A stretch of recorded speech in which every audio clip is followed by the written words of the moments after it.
Jadi dia katakan, nanti kalau kamu melewati sungai deras, kuatkan dan teguhkan hatimu. Jangan cari jalan pintas, terobos dengan saya.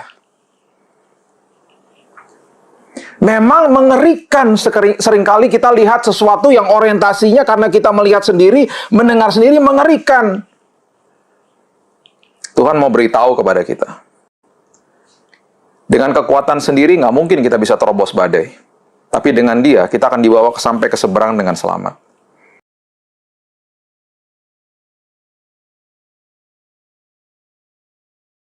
Di Surabaya dan sekitarnya. Mari kita berdoa sebelum pemberitaan firman Tuhan.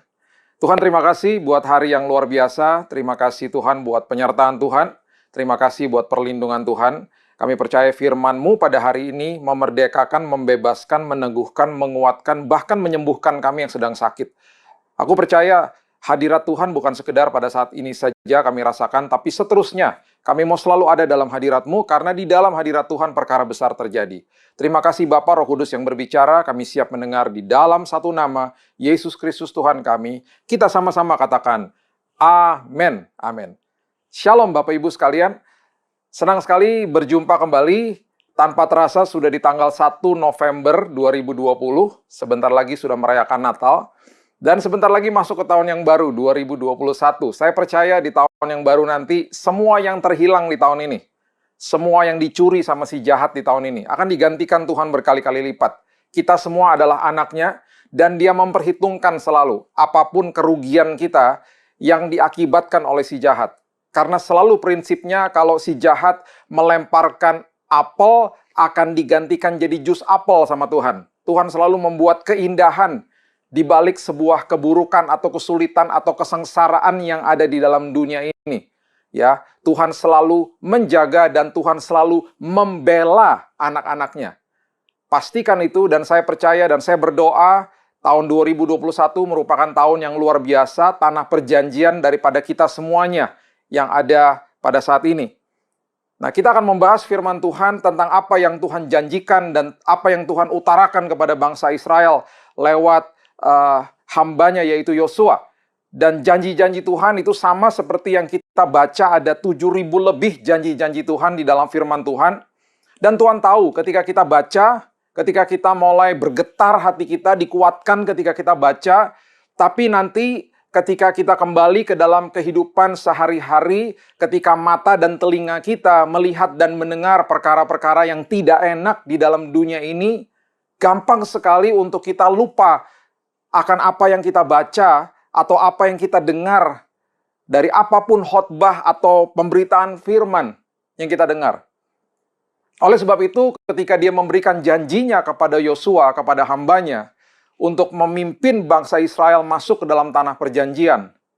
Kemudian dia mulai keluarkan kata-kata yang sangat luar biasa kepada Yosua. Kata-kata ini yang merupakan judul khotbah pada hari ini adalah kuatkan dan teguhkanlah.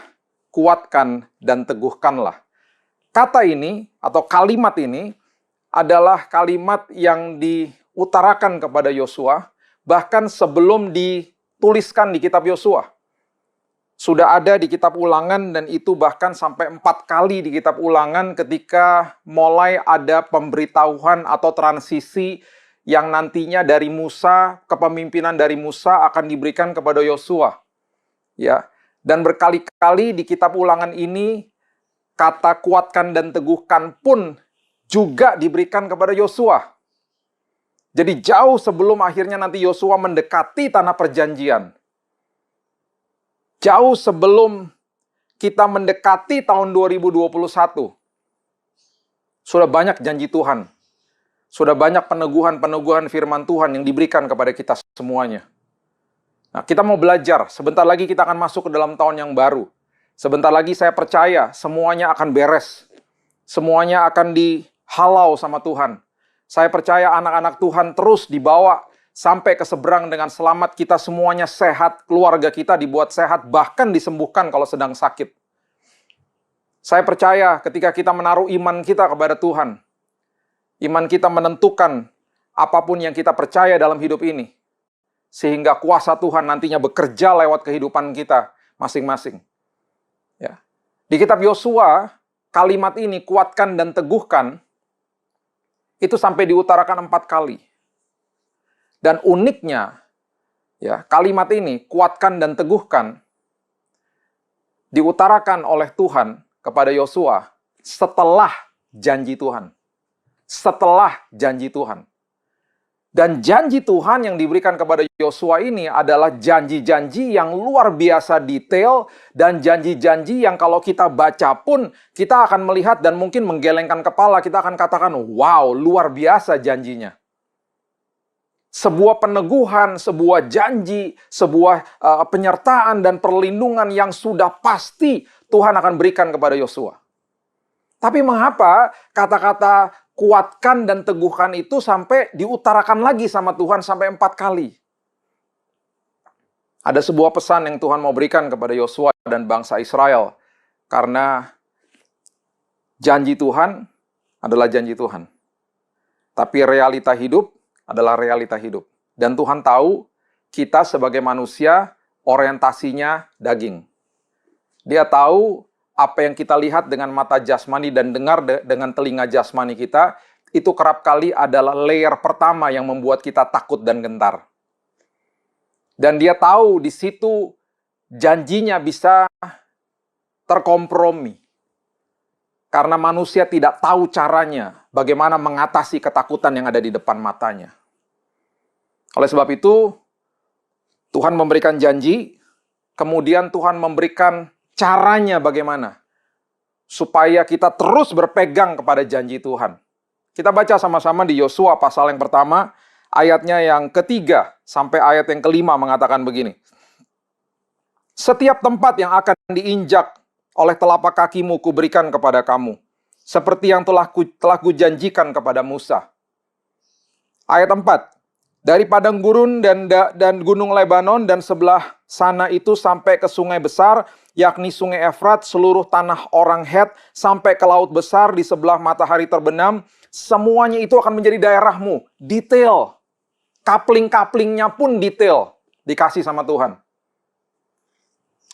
Ayat 5. Seorang pun tidak akan dapat bertahan menghadapi engkau, bukan sekedar waktu sampai masuk ke dalam tanah perjanjian saja, tapi janji Tuhan itu melebihi itu, bahkan dikatakan kepada Yosua, seumur hidupmu. Seperti aku menyertai Musa, demikian aku akan menyertai engkau, aku tidak akan membiarkan engkau dan tidak akan meninggalkan engkau. Tuhan selalu beserta dengan kita, dan Tuhan tidak akan pernah meninggalkan kita, Bapak Ibu sekalian.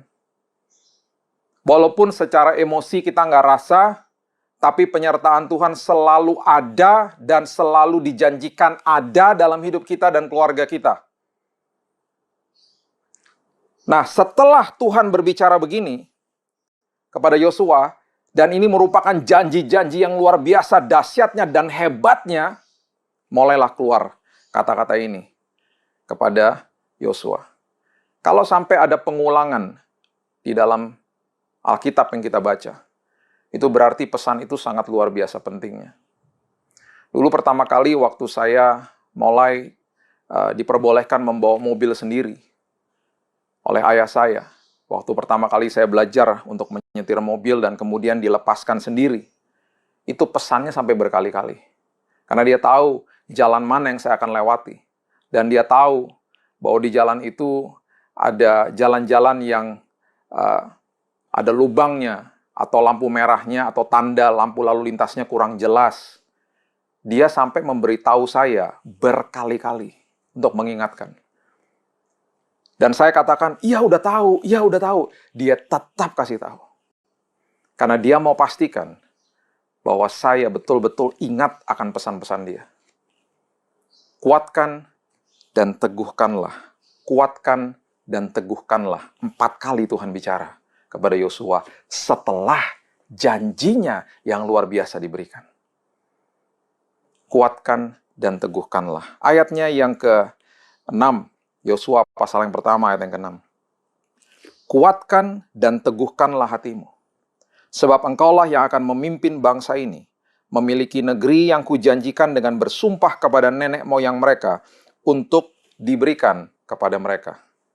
Ya. Kalimat yang pertama ini mengatakan kepada Yosua, pimpin mereka, kuasai mereka, kuasai bangsa ini, beritahu kepada mereka apa yang aku beritahu kepadamu. Kalau kita bisa artikan kepada kehidupan kita masing-masing, kita semuanya adalah pemimpin dari kehidupan kita masing-masing. Kita semuanya adalah pribadi yang memimpin kehidupan kita masing-masing. Yang pertama, Tuhan mau beritahu kepada kita, kuasai dirimu. Lead yourself, kuasai dirimu. Kuatkan dan teguhkan, kuasai dirimu. Sebentar lagi aku akan bawa masuk ke dalam tanah perjanjian. Kuasai hidupmu. Tahun 1952, perenang profesional Florence Chadwick, seorang perenang yang profesional yang sudah berkali-kali melewati beberapa selat-selat dan dia melakukan renang yang sangat jauh. Saya nggak tahu istilahnya apa, renang maraton atau apa. Pokoknya jauh ya, merenangnya jauh, di laut. Satu waktu dia berenang dari Pulau Catalina, mau menuju ke dataran atau pantai di California. Jaraknya sekitar 41 kilo.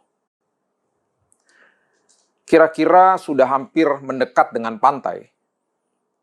Florence Chadwick dan timnya, karena dia berenang didampingi oleh, waktu itu ada ibunya juga di perahu yang menyertai dia, ya, menjaga bersama-sama, menjaga dia waktu dalam proses berenang itu.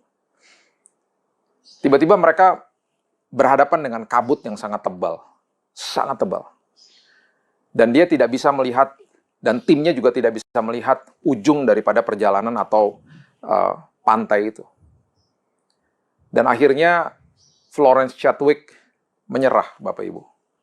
Dia katakan kepada timnya, angkat saya ke perahu.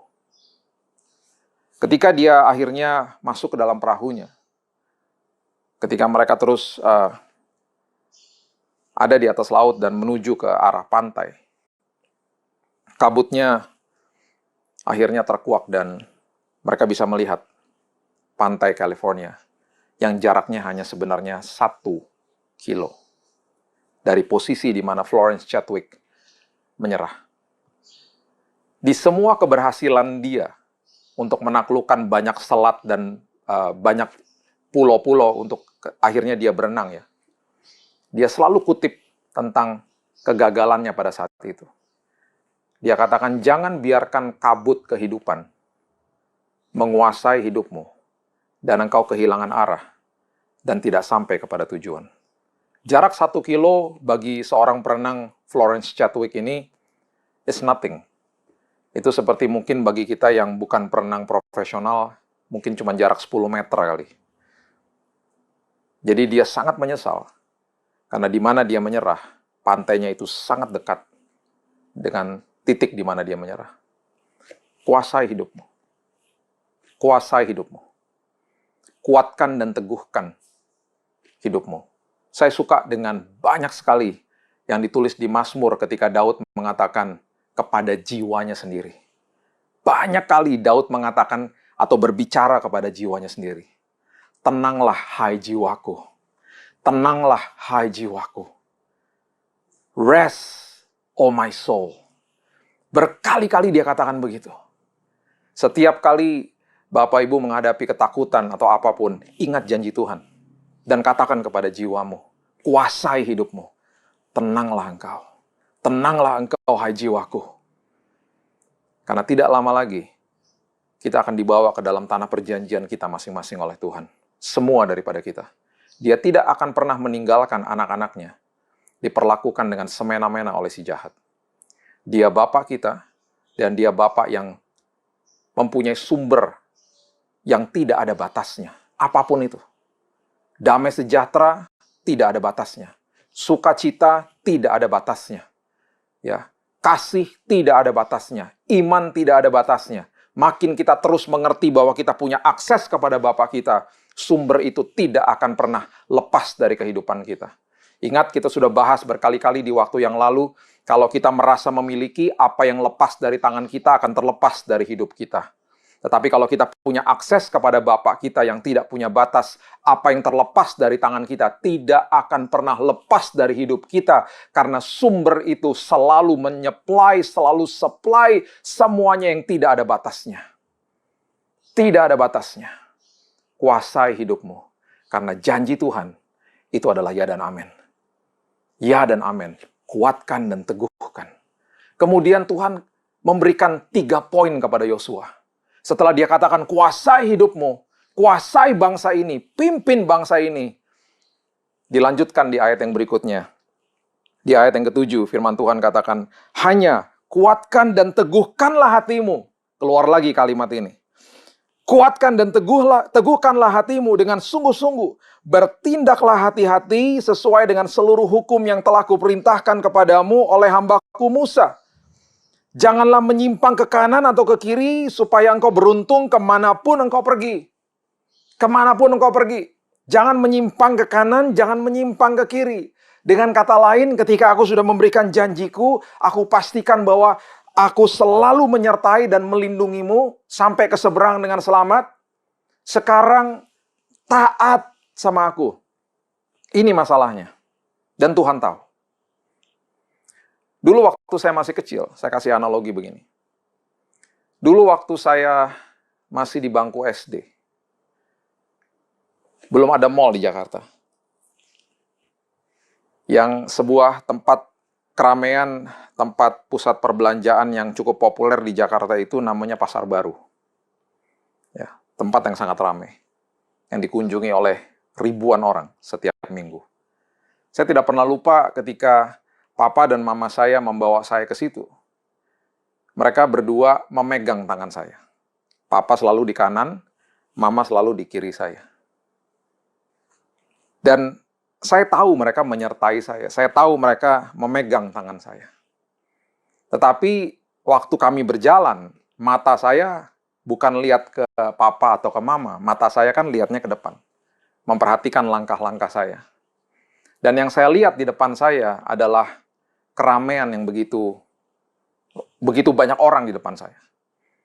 Begitu padat dengan orang. Dan karena masih pendek ya, saya melihatnya hanya kaki-kaki saja di depan saya. Ini yang Tuhan sedang beritahu kepada mereka. Karena begini Bapak Ibu.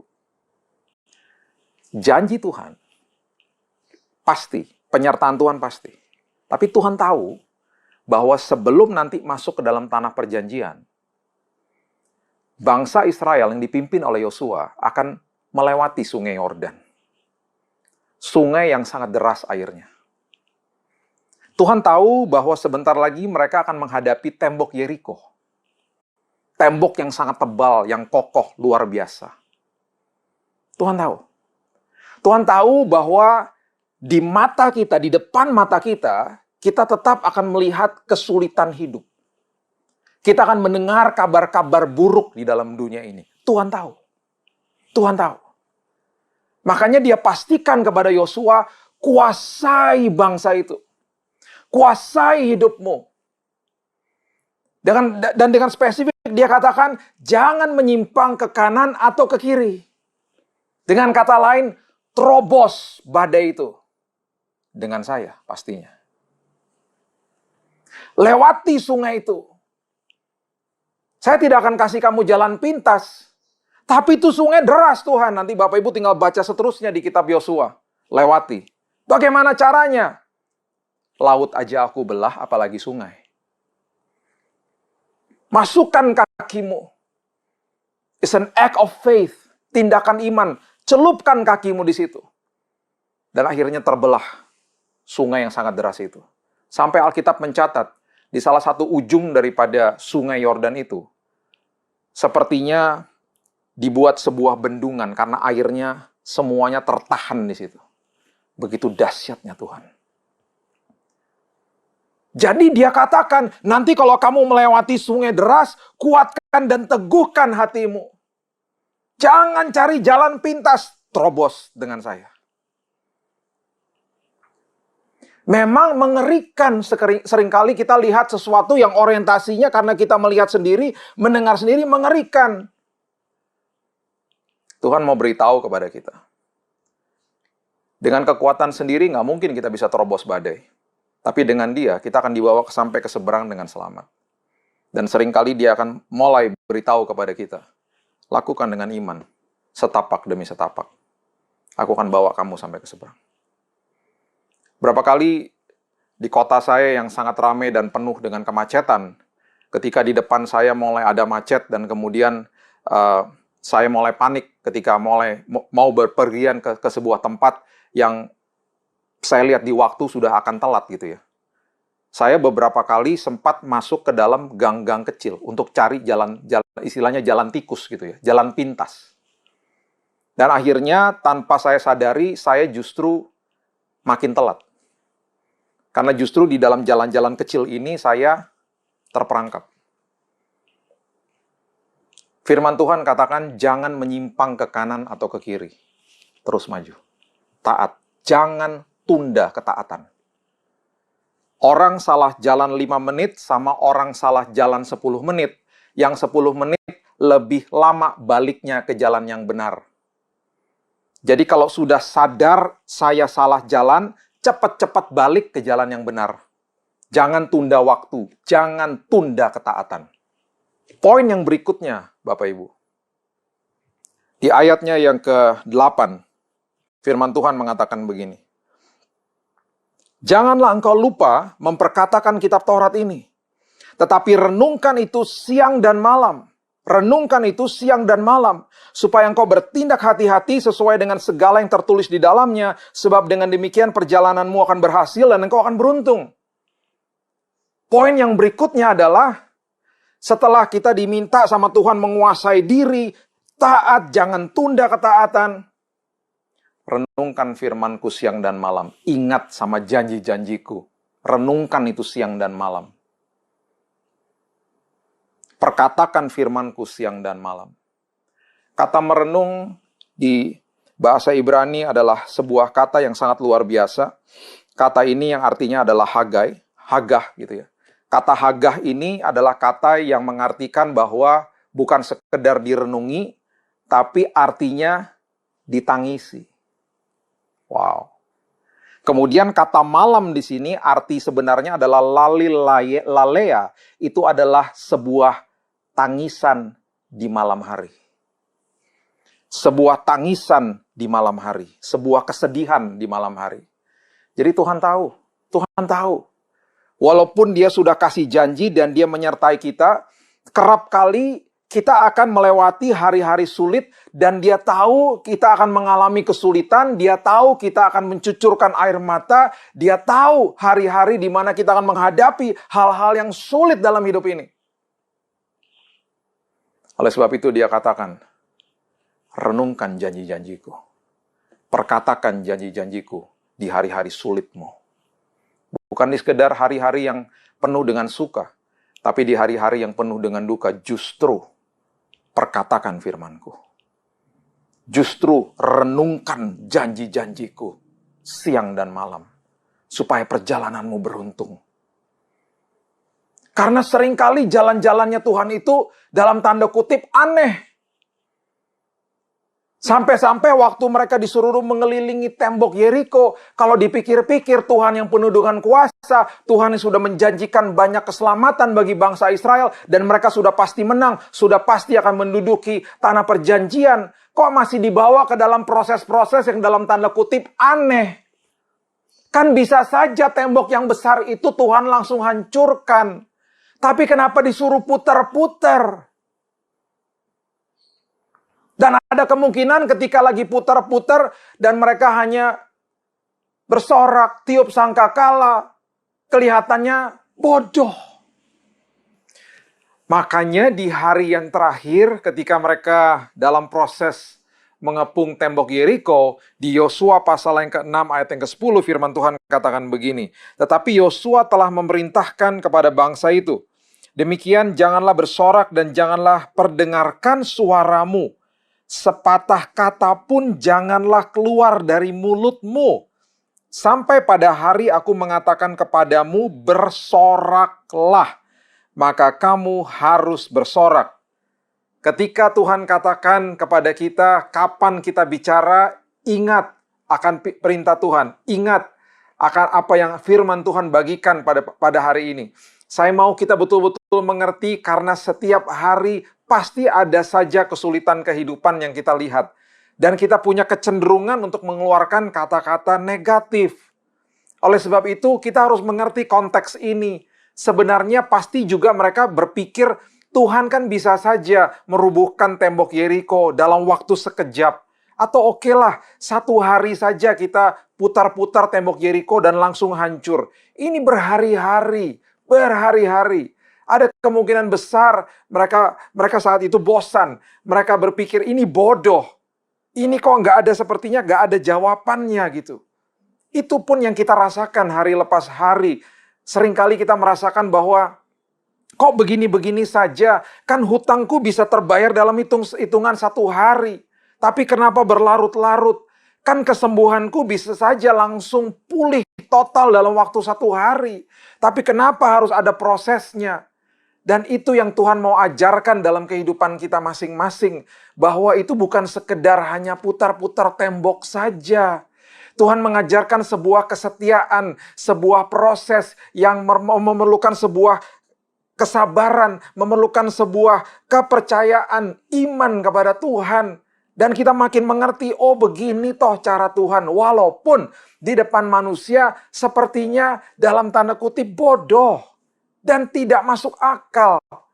Itu makanya dari awal ketika janji sudah diberikan, Tuhan terus katakan kepada Yosua, kuatkan dan teguhkan, kuatkan dan teguhkan. Karena aku akan bawa kamu ke dalam peristiwa proses kehidupan seperti ini. Harus melewati sungai yang sangat deras, harus mengelilingi tembok yang kelihatannya tidak masuk di akal.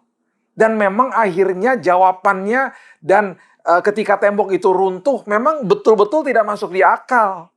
Jadi kadang-kadang memang prosesnya nggak masuk di akal, prosesnya tidak enak, jawabannya pun dahsyat. Tidak terpikirkan sama pikiran dan hati kita. Itulah Tuhan kita, itulah dahsyatnya dan kehebatan Tuhan kita. Kalau tidak perlu mengatakan apa-apa, tidak ada kata-kata yang bisa kita katakan, tidak usah memperkatakan apapun. Kita sudah belajar di waktu yang lalu, Matius 6 ayat 31. Jangan khawatir dan berkata. Jangan khawatir dan berkata. Apa? Apakah yang akan kami makan, minum, dan pakai? Ya, jadi jangan sekedar hanya nggak boleh khawatir aja, Tuhan Yesus katakan. Tapi juga jangan berkata. Jangan keluarkan kata-kata negatif. Perkatakan kata-kata positif dalam kehidupan kita. Saya tahu itu sulit, apalagi ketika kita mengalami hari-hari yang tidak enak. Tapi firman Tuhan katakan ketika kita melakukan itu, perjalanan kita akan beruntung.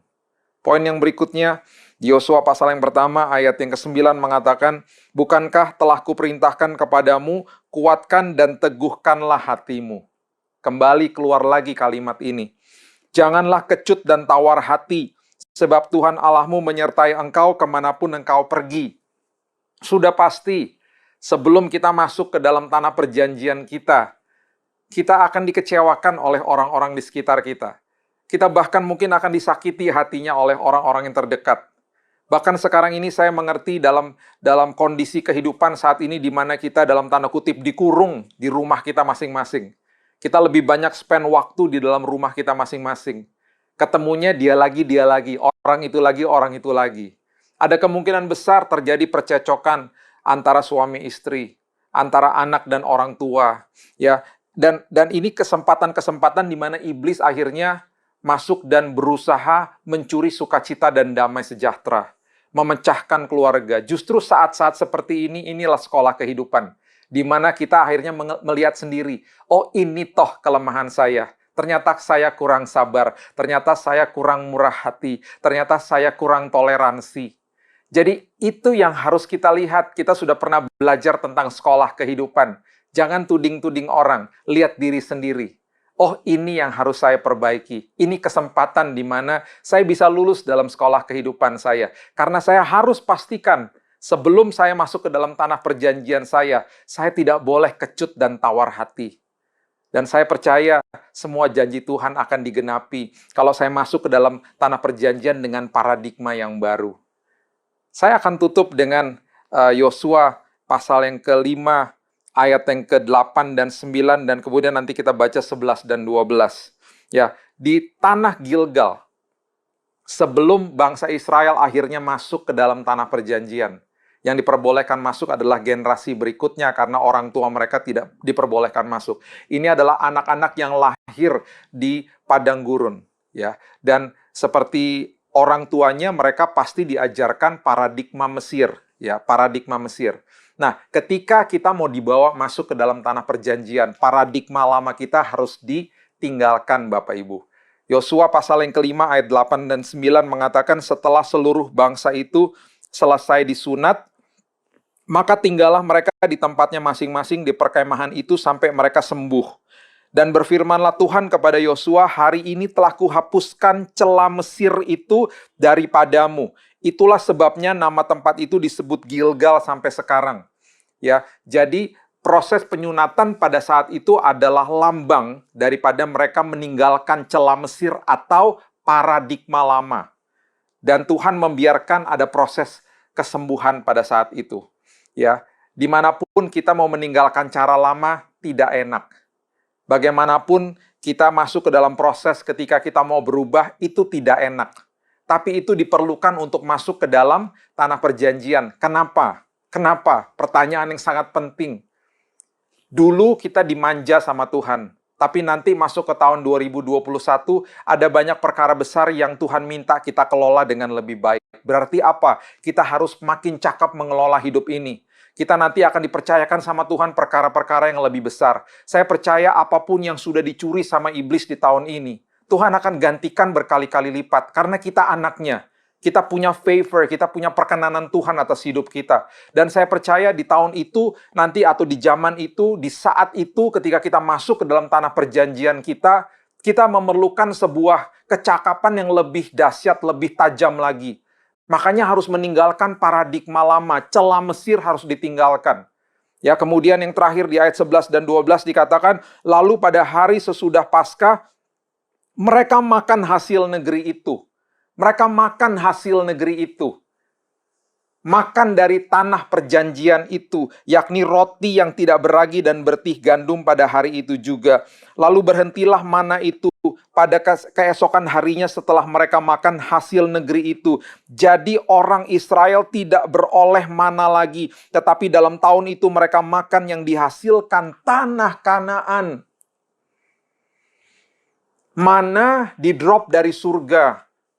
Tapi ketika masuk ke dalam tanah perjanjian, makanannya tidak di-drop dari surga, tapi hasil tanah, hasil bumi yang dikelola oleh mereka. Yang tadinya mereka tidak cakap mengelola, hanya dimanja, dikasih mana sama Tuhan, sekarang hasil tanah harus dikelola. Dan memang ada susu, ada madu, ada buah-buah yang lebih besar, makanannya lebih enak-enak, tapi diperolehnya harus lewat pengelolaan.